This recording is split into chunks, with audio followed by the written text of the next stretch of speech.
তুমি একটু বসো না, সকাল থেকে শুধু পায়চারি করে যাচ্ছ, বসে যা বলার বলো না। বসে বসে কি করবো? হ্যাঁ, আমি কি ওদের ডেকেছিলাম অফিসে চাকরি দেবার জন্যে? হ্যাঁ, সকাল থেকে বকে বকে আমার মাথা ধরে গেছে, তো আর বেশি বকিও না তো।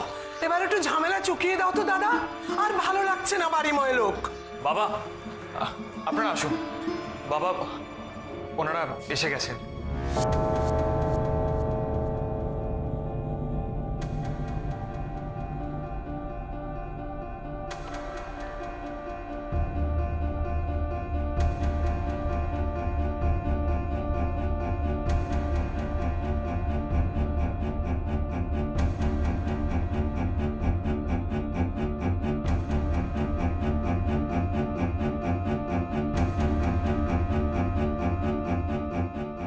নারায়ণ, এদের বাড়ির বাইরে করে দে। না না, আমি মাধব চক্রবর্তী। আমি মাধব চলুন। ও বড় বৌমা তিনজনকে না জিজ্ঞেস করে বের করে দিল কেন? আসলে মা, এদের মধ্যে কাউকে দেখে মনে হচ্ছে না যে এরা কেউ মাধবের বয়সী, সেই জন্য বোধহয়। আচ্ছা, আপনার নাম? মাধব চক্রবর্তী। বাবার নাম? নিরাময় চক্রবর্তী। নারায়ণ, একেও বাড়ির বাইরে করে দে। রইল বাকি এক। আমি তো মাধব চক্রবর্তী। আপনি সে লোক নন। নাম?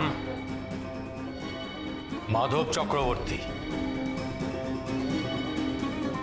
বাবার নাম? পূর্ণশশী চক্রবর্তী।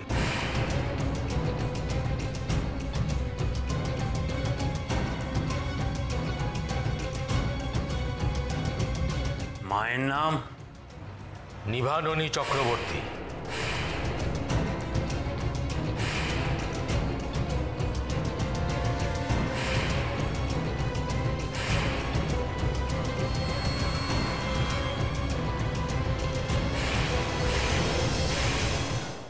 আচ্ছা, চ্যাটার্জিদের আদি বাস কোথায় বলতে পারো? রাধানাথপুর, হুগলি জেলা।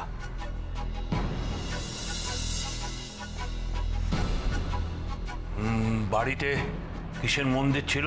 কালী।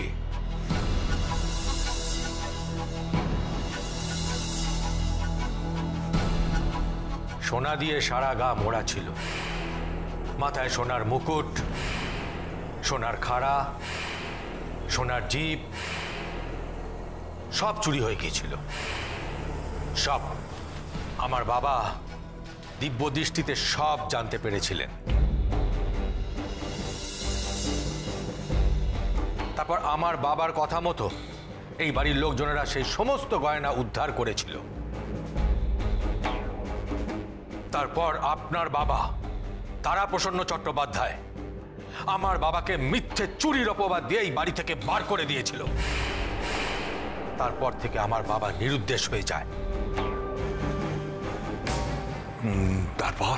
তারপর আপনার মা আমাকে আর আমার মাকে আশ্রয় দিয়েছিলেন, কিন্তু তার কিছুদিন পর আমার মাকেও বাড়ি থেকে তাড়িয়ে দেওয়া হয়েছিল। আমার মা আমাকে নিয়ে পথে নামলেন।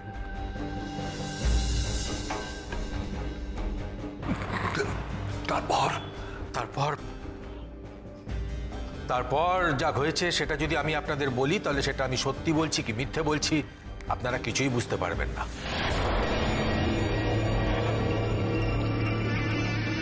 তাই বাকিটা জেনে আপনাদের লাভ কি?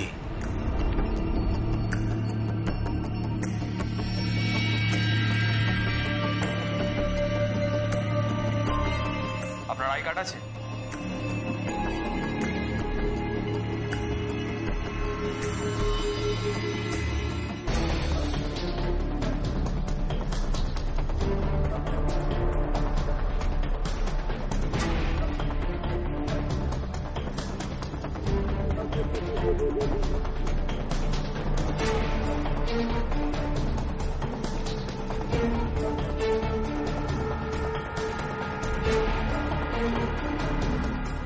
আচ্ছা, এবার কি আমি আমার এই আই কার্ডটা ফেরত পেতে পারি?